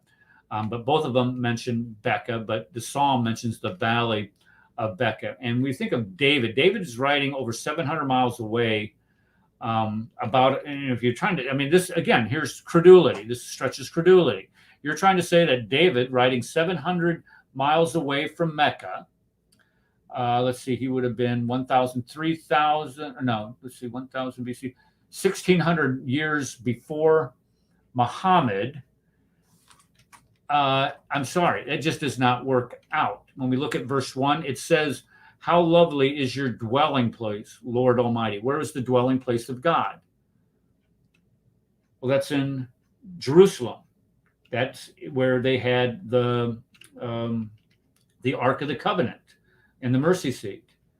It goes on to say, a place near your altar. Where's the altar of God? And it's right there in Jerusalem. Blessed are those who dwell in your house. Where is the house of God? Well, at this time of David's writing, this is where they kept the Ark of the Covenant in a tent. Solomon had not yet built the first temple. But here you have those who dwell in your house. And then you have whose hearts are set on a pilgrimage. The Jews used to make a pilgrimage to Jerusalem all the time. And then you have, they make it a place of springs. The autumn rains also cover it with pools. Mecca gets 4 inches of rainfall a year. The majority of it falls during early winter, which would be February and March. That's when the majority of it falls. Notice a place of springs, the autumn rains. So it's even the season is wrong for Mecca. And then it says they go from strength to strength till each appears before God in Zion. And Zion is a term used for Jerusalem. And when we look at here, this pilgrimage, if they were going to make this pilgrimage, that would be 750 miles down to Mecca and 750 miles back up to Jerusalem. And you're going to try to tell us that this Becca is supposed to be Mecca? Again, credulity. People are crazy. So I'm going to end it right there. I'm not going to make any conclusions about this because I want Paul to go ahead and present what he was going to present. But the bottom line is, folks, is that this idea that Mecca did not exist in the 7th century. It's not even an idea. The idea that Mecca did exist in the 7th century is an invention. This is an invention of what many people believe the Umayyad Caliphate developed. But the fact is that there's no evidence. There's no evidence supporting the existence of Mecca at the time of Muhammad, period. If there is evidence for it, all right. Well, thank you. I just emailed me a PDF of, where'd it go? I like that a lot. Thank you. There's no evidence of Mecca existence at the time of Muhammad. And if Mecca did not exist at the time of Muhammad, then where was Muhammad operating from? Where's the Hira cave? Where is where do we find him going to the Kaaba to worship? Where do we find him going to the Kaaba to destroy those? All of these stories that we hear about Muhammad in Mecca, they couldn't have existed. So therefore, the Quran is wrong. If the Quran is wrong, so is Muhammad, and so is Islam itself. Okay, I've talked long enough, I think. Paul has something to add here. So I'm going to add your screen, and you go ahead while I take some water. Okay. So I was asked to put something together on the Hijra, and basically that's the word for migration in Arabic. And this is because of what's been happening. At the very least, I say since 2015, we've been noticing this super high, large volume of Muslims trying to take over Europe. And it's here in the United States as well. So, and it's in Canada, and it's all over the world right now. They're trying. It's a huge move to get out of their countries. It's not a push to leave and make things better for themselves, although that's what it's being portrayed as. They're calling them. If you go to Europe, they call them economic migrants. They do not call them refugees. There's reasons they are not refugees, huge cultural differences. But let's talk about what the Hijra is all about. By the way, for those of you, does anybody know what happened in North Dakota this week? Yeah, they're planning on North Dakota. 4 cops were killed. North Dakota, 4 cops? Well, and they were shot. Four were shot. 1 was killed. Oh, right? 1 was killed. Okay, I'm sorry. Yeah. Is this it here, Paul? Muhammad killed. No, it's not in here. I'm going to bring it up because this is what this is all about. The Hijra is all about jihad, and I'm going to prove that. But I want you to think about that. That just happened in North Dakota this week. The guy wanted to kill. He had 180,000 rounds on him, and he couldn't get to the place where there was, it was 1,800 rounds. Actually, not 180. It was 1,800 rounds of ammunition, and he couldn't get to the place where he was going to go. So he decided to take out cops. And that's just scary. So let's talk about this. If you take a look at these pictures, the vast majority are men. I was there in 2016. The vast majority of these Muslims, there are very, very, very few women and even less children. So if anybody who's telling you this is all, it's both women and children, they're lying through their teeth. All right, let's get going here. In the United States, we had this start with bringing Somalians here.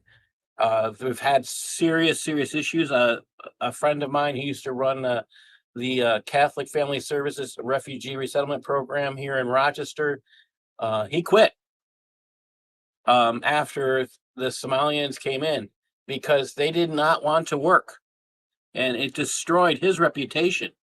And it's just like he would send them out and they would purposely do things to get fired because they just wanted to collect a jizya check. He didn't know that, but that was what was happening. And this is just one place where they're demonstrating against public schools because they want halal food. But, the funny thing is, according to Sharia, all you have to do is pronounce Allah's name over it and you can eat it.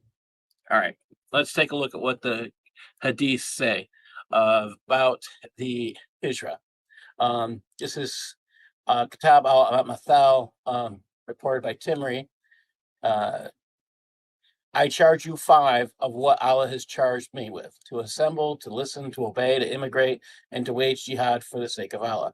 Then the Quran says this, Surah 2:18, surely those who believed and those who emigrated and performed jihad. Surah 8:72, surely those who believed and those who emigrated and performed jihad. Listen to this part: with their money and their lives for the sake of Allah and those who gave asylum. So, it's okay. You can perform jihad with your money. You can pay for other people to go on jihad. You're supposed to get the same benefits. Again, you have to emigrate to do this. Right. I recommend buying this book. This is Usama's Quran. He has a new one coming out. You may want to wait for that because I just heard last night the reason why he's been updating his Quran is because somebody said to him it's an evil Quran.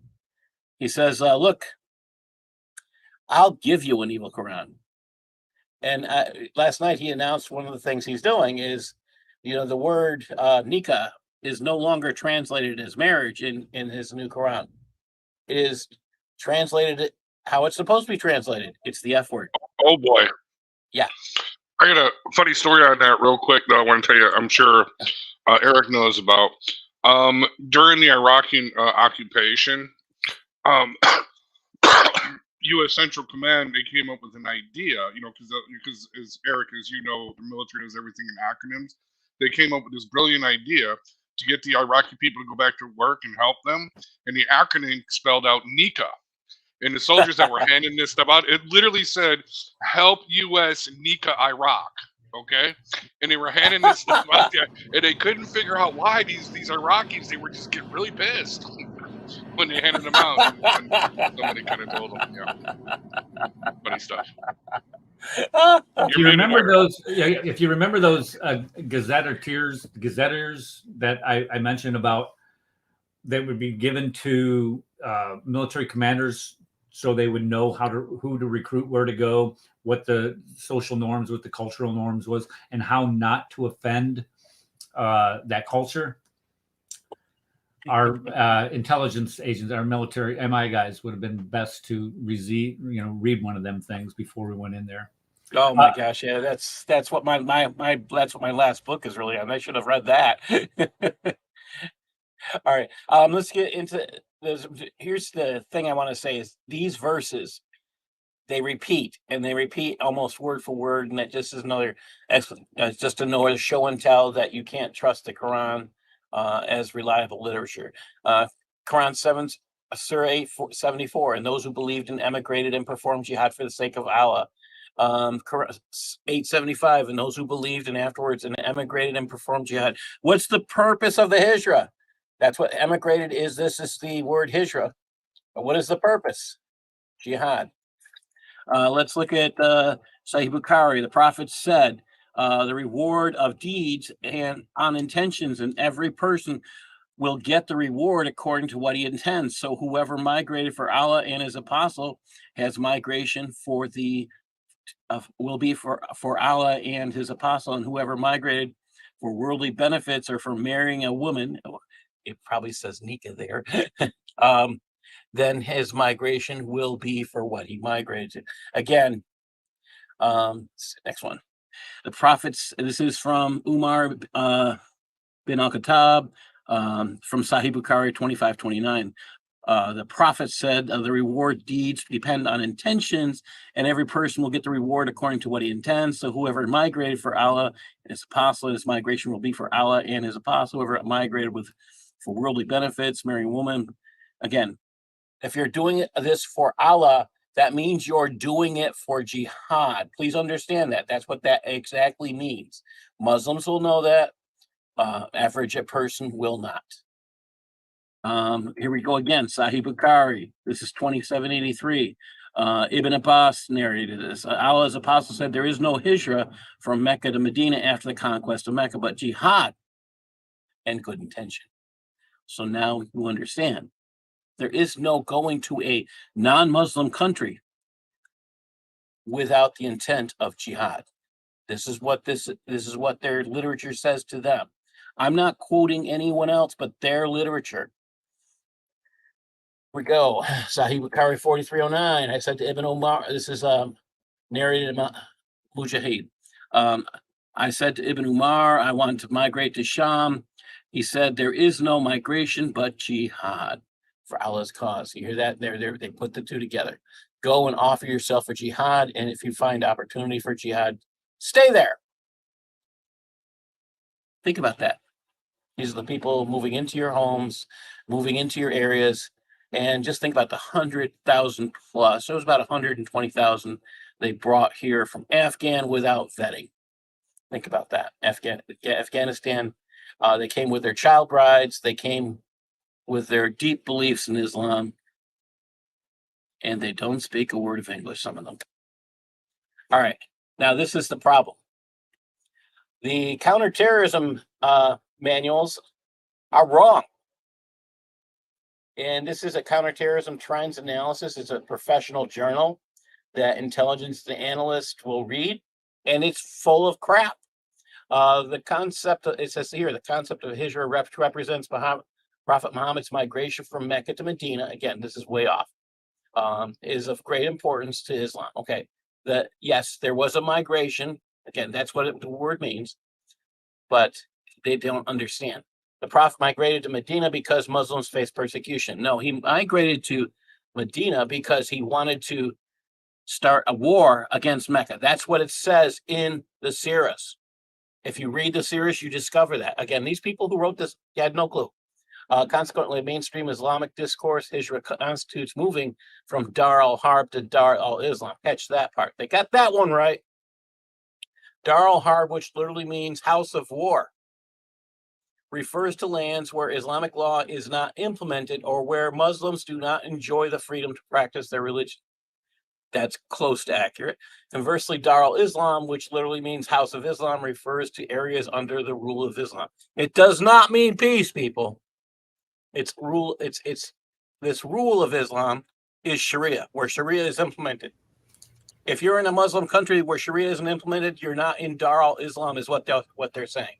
The traditional meaning of hijrah is only Muslims who are unable to practice Islam or face opposition. Listen to this last part. Islamic State, however, has exploited the concept of hijrah. This is where it's really, really wrong, to attract foreign fighters. In a detailed examination of all published issues of Dabiq, the article seeks to unravel the aspects of Hijra introduced by the Islamic State. It argues that while Islamic State advocates for traditional Hijra from Dar al-Harb to Dar al-Islam, the group has interpreted the application of the concept more broadly in order to widen its support base. Okay, truth of the matter here. Throughout history, and you can find this especially in historical documents on India, where the England was in, and they were taking care of things the best they thought they could, and they documented where one Muslim group would insult another Muslim group, and they would call the other ones apostates. Then those people that were with them would have to migrate to them, and then they could make war and kill the other ones off. And that's exactly what happened. They have several documented cases of that. I have the history books on that have been written. They're from the 1800s, and you sit here and you're reading this and like, whoa. Okay, so it's like I say, and Eric's talking about historicity, finding the books that talk about the time period, not just trusting one source or two sources, find the extra sources that are outside. Again, this is a flat denial of historical campaigns. This is just unbelievable. This one really ticks me off. I Counter Extremism Project, they have no clue. They wrote, in a modern extremist concept, the term Hijra has been used to describe a foreign fighter's journey from his or her country of origin to a terrorist-held opportunities. Again, the purpose of a Hijra is to take part in jihad. They don't understand, and they don't want anybody else to understand that. So they put this misinformation out saying, oh, well, we know more about Islam than they do. I'm sorry. These guys are ignorant cusses, and they're trying to by not putting out the truth, they're putting every country in the world in danger. And I think this particular group is dangerous to this country, especially in all of Europe. I mean, historically erroneous. You can find this, anyone. It doesn't take a genius to find out how historically erroneous this is. All right. Well, so let's take a look at the purpose of that entire scam was that countering extremism thing was a scam to begin with. It was just to whitewash what was going on with. And it's still going on, by the way. That's catch. So let me play this, and you hear it from Islamic scholars.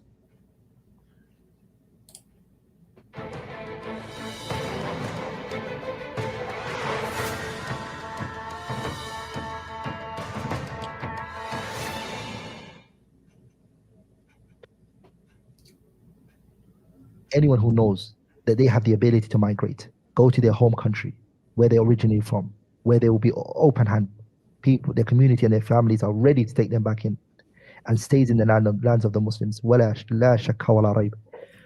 He's atim, he's sinning by remaining in that land. By the way, every single day that he stays in that land, he's sinning. You are giving your children to who? To the enemies who are going to destroy your child's mindset and thinking.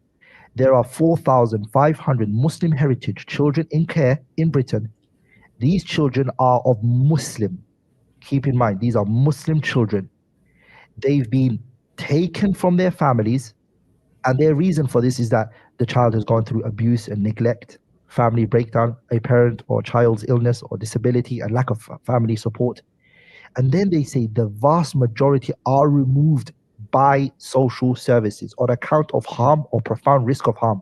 This child, they're saying, this child has been taken from his parents, maybe because she was forcing him to pray Salah at Fajr time. Maybe because she was abusing him. This child, who's Ahmed, he can be taken care of at LGBT family. The West today we have an issue of morality and dignity issue against them. For example, homosexuality. Hence why we're saying to the people, leave the UK. Because however good you are, they are more than you. They influence you. The ocean takes you. So understand that while this is being said, yes, you can make a hijra to an Islamic country if you're Muslim. That is the only place you're allowed to go. The only reason you go to the Western countries is for the purpose of jihad. So what's actually happening in Europe today is these people who, that Western folk like the United States people will call refugees. they send their children to be educated in their homelands.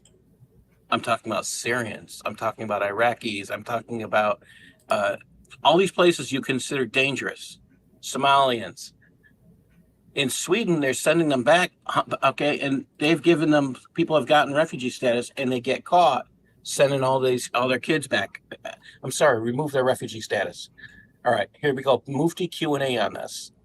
What countries can we go to? Is moving to another country in Europe also considered hijrah, or does it have to be an Arabic/African country? Excuses, if you already made a video about the subject, I will look it up. Salam alaikum. Wa alaikum assalam wa rahmatullahi ta'ala wa barakatuh. If you live in Belgium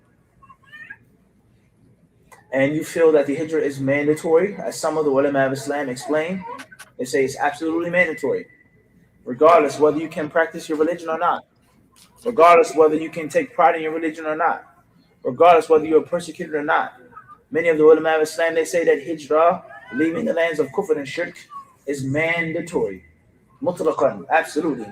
And the concept of increasing the numbers of the people of kufr and shirk, living under their banner, living under their welfare of their care, their kind treatment and care, living among these people, they say that that's haram, period. And that is something which clearly infringes al-wala wal-bara. And you can't do it. It's the view of some of the ulama of Islam. And they have proofs. So I'm going to stop this what here. What countries can we go to? He's moving to another. The reason I'm stopping that is he's saying you got to go to your home country. Notice he isn't doing it. He's staying there. Go, send your children back. I mean, again, the reason they came was for jihad, and they hadn't taken. Again, what were they doing? They were using their money at the very least. They were doing something called civilization jihad. Here's an example of that. Hey, this Paul, is from Sweden. Paul, yes. Paul, real quick, yes. We got about 5 minutes. Oh, okay. All right. Let me skip down here. All right. Let me leave with this piece here. This is by Al-Faruqi, and he is the big guy for the United States. He was murdered, but he was one of the first to make a hijrah here. We are here to stay, he says. We are here to plant Islam in this part of the world, and we must utilize everything in our power to make the world of Allah supreme. In the presence of living here, we can become ambassadors of Islam. Allah has carved out a vocation for you and a new mission. And this mission is to save the West, to save the humanity of the West by converting that humanity to Islam. We want to live henceforth as if we were muhajirs, companions of Muhammad from Mecca to Medina. So let us invest our hijrah with this new meeting, and let us appoint ourselves as ambassadors of Islam. This is the guy who is one of the leaders of the Muslim Brotherhood here in the United States until that was done with. Until he died, I should say. And this is just he was here in the United States. He came to Canada. Then he came here. His purpose is to create a group. That would attack America from within, and he did it. And he gave this speech in England. So is this guy affiliated with the explanatory memorandum? He would have been around for that. Okay, so I think he might have been. He might have been around for that. He would have been in the original planning stages because he's one of the founders of the Muslim Brotherhood here in the United States. Okay, so and the FBI know who he is and everything. So yes. Okay, so is this one of the guys that was thrown into prison originally, or no? No, he's long before. He came in the 1960s. Those guys came a little bit later, but yeah. Okay, yeah. All right. Now, was it CARE? Not CARE. Which group had all their leaders thrown into prison? Was that CARE? That is the Holy Land Foundation. There you go. Okay, yeah. Trial. They were formed as a result of the work of he's one of the original guys who Ismail Al-Faruqi is one. It's his work that created a lot of these organizations. So yeah, he gets the credit for it. Long dead at this point. One of the reason I'm doing what I'm doing is this man's student, who is Muhammad Shafiq out of Rochester, New York. Oh, were you guys neighbors or what? No, he decided that he would bring the Muslim Brotherhood into Nazareth College. And Oh, that's what right. got me You worked told me up. that. Yeah, you told me about this. So, Yeah. yeah. So, yeah, this man's student is the reason I do what I do. Okay, just briefly, what did you have to do with that at college? You had to go in there and participate. What did you do again? I was a grad student. I graduated there with a master's, and that's just the fact that they actually took $500,000 from an organization called the International Institute of Islamic Thought, and then they decided that we put a test before them. Will you take? We have a former Holocaust. We have a Holocaust speaker, a survivor. Will you allow them to speak at the college? And Dr. Shafiq and the president of the college refused him. Really? Yeah, and we were providing everything for them. As a patriot group, we were standing behind, and doing everything we could financially provide for them to make that happen. Oh, that's incredible. I mean, to think that everything post-Holocaust, you would think. I don't know. You would just think that people would have got the clue when 6 million people get fried and sent to gas chambers and thrown into ovens and things of that nature. They don't want people to know. That's part of civilization, John. They want to change history. You're going to go check your kids' textbooks out. They're being changed. They're now claiming that Islam created calligraphy. They're now claiming that it created the astrolabe. I can go on and on and on, and Eric can verify what I'm saying. Yeah, exactly. It's being changed. Okay, look, I got to run. Got church here. Cold close. I'm on it. I mean, what do you act like? I've never forgotten to do this before. What was that, Issa? We don't want to miss it this time. No, really. Okay. Karen in the chat, and who was the other guy that sent me a video dealing with oh my gosh, where did he? I just had it up here. He sent me. I checked my email and I saw it in there. What was this guy's name? I just want to tell everybody I'm going to be at the apologetics conference with Hatun. So that's in next Ohio. week. Next week, right? First week of August. It's first week of August. Yeah, I'm going to be there with Usama. Yes. Okay. All right. All right. This guy, okay, I got your link. Thank you, Karen Thompson in chat. Thank you for sending me those. You sent me the Usama's Quran. You sent me Patricia Corona's on PDF. Thank you for doing that. I really appreciate you taking the time to send that out to me. Everybody else that's participated in chat, thank you for coming. Panel, of course, you guys are always welcome, and I appreciate what you do. Thank you for your presentation today, Paul. Send me some messages of some ideas for next Sunday. Excuse me. And if not, then we'll talk about Mecca again. That's always a great topic, and there's so much there to learn. Everybody, God bless you, and we will see you next week on the Cross and the Crescent discussion group. Advanced student and specialist, that the standard narrative has holes. That's what